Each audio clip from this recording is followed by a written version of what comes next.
The Chicago Bears get even more good news as the final salary cap numbers come in. Although if you haven't been paying attention, they might be a little bit different than what you thought they were going to be. Hey, we'll talk about all that more in today's episode of the Windy City Breeze Chicago Bears Talk. Let's go.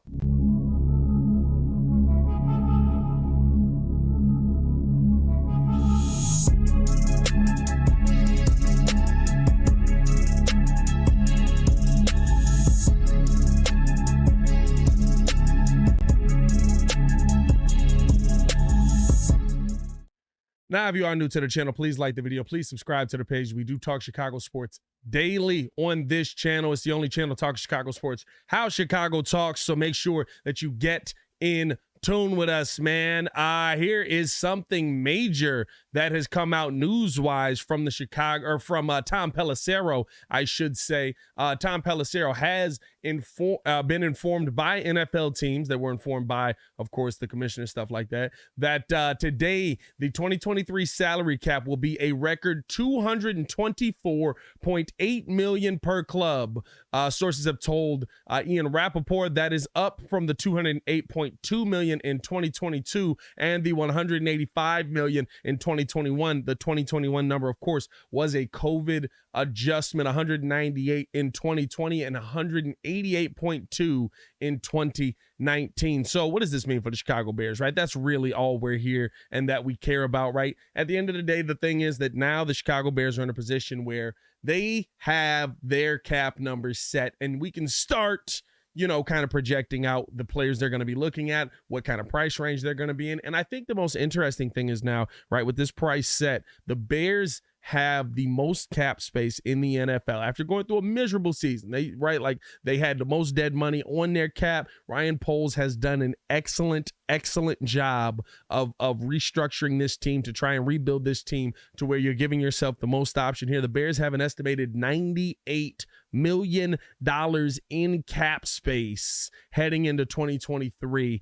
And really that just opens up so much for you, right? Like, it's so much on top of going out and being able to make the draft picks, going out and being able to, try and get young guys in here that are going to be building blocks of the future, but you also want to be able to get those veteran guys in here and have that nice mix. And I think that's something that the Bears missed out on this season, right? You look at the Bears this year. Again, I've talked about this a couple of times this season, but the Chicago Bears led in rookie and second year snaps by almost 1,000 snaps. So now you have an opportunity to go out there and get some veteran presence on this team on both sides of the line, definitely building out that linebacker crew a little bit, right? You're not going to be able to fix everything at once. So you're going to have to pick and choose what you want, right? I think for me, the biggest thing that I want right now, I want to focus on the trenches and find Justin Fields at least one weapon. I think you can find him that weapon via trade more so than via just signing a guy off of the street, right? The free agent wide receiver list is not pretty this year. I also think you need to be looking in the draft for a guy, and you kind of did go get one. I believe in, I'm still one person that believes in Chase Claypool in the city of Chicago. I like the production that I believe that he can bring. And I think he's worked with Justin Fields, who just didn't trust most of the guys that he was working with on the other side. If they weren't a part of training camp, if they weren't a part of the preseason, right? If they weren't a part of everything that went into the season getting started, the process that he was working with all these receivers in, right? They didn't see the ball very much. So I think this is an opportunity for the Bears to go fill a ton of holes here. I want to know how you guys feel, man. Let me know in the comments below. I'll be down there talking with you as well. What do you think the Bears should do with all this estimated cap? By the way, if you're wondering, right, who the next closest team is in this situation, you're talking about right now the Atlanta Falcons. They sit at 56 million. So even that, right, like when you look at that situation, you're literally just saying, right, like there's teams that just aren't going to be able to outbid you this year if you really want a guy. Now, I think you still have to spend wisely. I don't think you just go out there willy-nilly and start throwing money at guys, right? But the fact that you have so much more money than the rest of the NFL, right? Teams are going to be looking more at you to make different moves. Teams are going to be looking more at you to to say, hey, you know, they're going to try and use the Bears for a little bit more leverage. And there's going to be situations where, hey, yeah, we're using the Bears for leverage, but also they have the money to pay me when I want to be paid. So I'm going to end up on the Bears. Now, I know, right, like I said, 98 million. This is an estimate, of course. And I know that there are a lot of people that are very, very confused by that number if you haven't really been keeping up with the cap. Because of the fact that the Chicago Bears were supposed to be slated at having about 110, 120 million going into next season, right? So what the heck is up with that? Now, I will say this. I'm not a capologist. I'm just a guy that reads. So I will also link the article that I read up on and kind of the reasons why. This did come from Bleacher Nation originally, but they send you to the original article from Over the Cap where they're doing the cap estimations, keeping up with it. I'm not a capologist. I'm just reading up on this. But essentially, what seems to be the biggest change, right? Because I know a lot of people are like, we were supposed to have 110, 120, right? We were supposed to be upwards in the range of 130 in some of these projections. The biggest reason right now, right, is, or at least what I'm seeing, that has caused a lot of change to these cap numbers.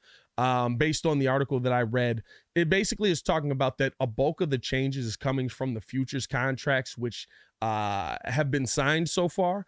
And those weren't configured in, or they weren't added into deals that, or they weren't added into the cap previously, right? They had to wait until after the first week of the playoffs and teams get eliminated and stuff like that, and then they kind of update the list at that point. So, and it gets really in depth on that.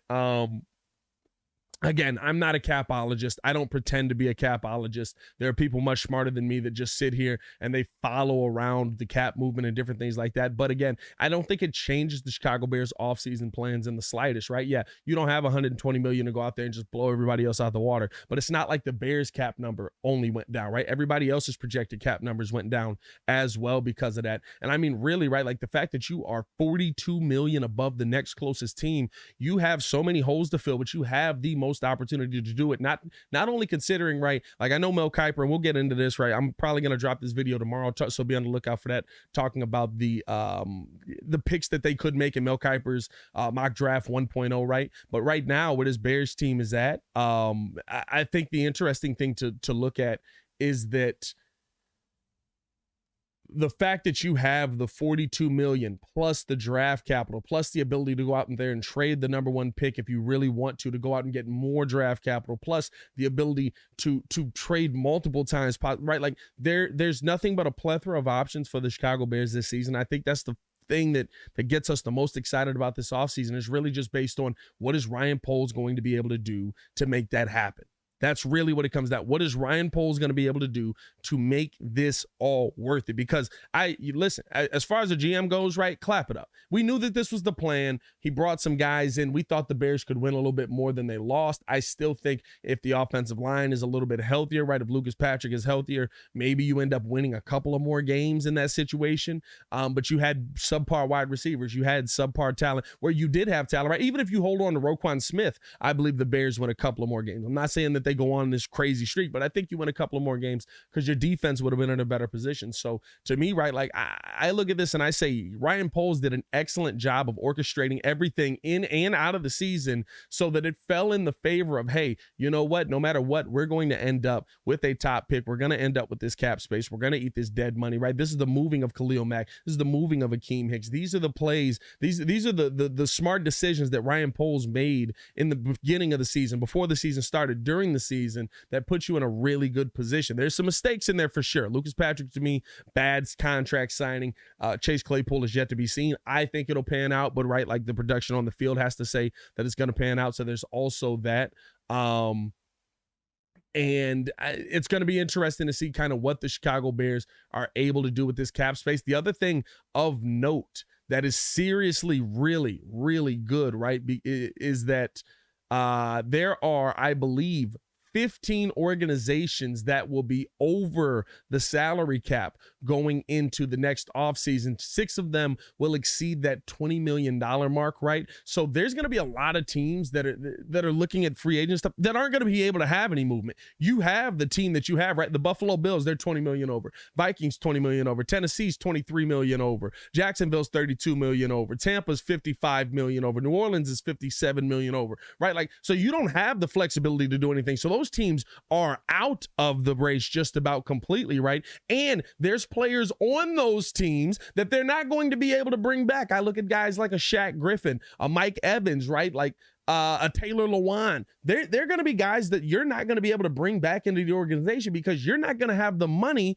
to go out there and re-sign these guys. Bears have $98 million estimated in cap space right now. They're going to be on the market for some of these big weapons that you hope that you're able to go out there and get. You hope that you're able to go out there and secure and bring them in here, and that they want to be here in Chicago long term, man. But hey, I do want to know how you guys feel, man. What do you think the Bears should do with the cap? What do you think about the cap numbers? Are you excited that we finally got this set? Let me know in the comments below. I'll be down there talking with you as well. As always, man, it's your boy Pat the Designer back at it again to continue watching our Chicago Bears content. Click the links on the screen or check the links in the description below. Hey, yo, y'all stay safe out there, Chicago. Peace.